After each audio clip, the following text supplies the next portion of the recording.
Gjykimi në rastin Onkologjia 2 në gjykatën themelore ka nisur nga e para pasi u zëvendësua njëri nga antarët e trupit gjykues. Pala qëndrua në fjalët hyrëse dhe ranë dakord që deklaratat e dëshmitarëve dhëna më herët të lexohen sërish, ndërsa seanca vazhdoi me marrjen në pyetje të dëshmitarëve të rinj. Në fjalën hyrëse, avokati i të pandehurit Nikola Vasev tha se veprimet e klientit të tij nuk përbëjnë vepër penale, por procedura administrative të kryera nga stafi tjetër i klinikës, duke kërkuar lirimin e tij.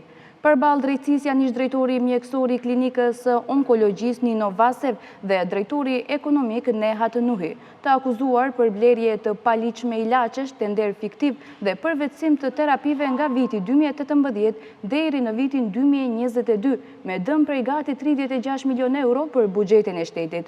Të dy të pandehurit mohojnë fajsin duke konsideruar akt akuzën të motivuar politikisht, ndërsa paralelisht ndaj tyre po zhvillohet edhe procesi Onkologjia 1 për trajtim jo adekuat të pacientëve.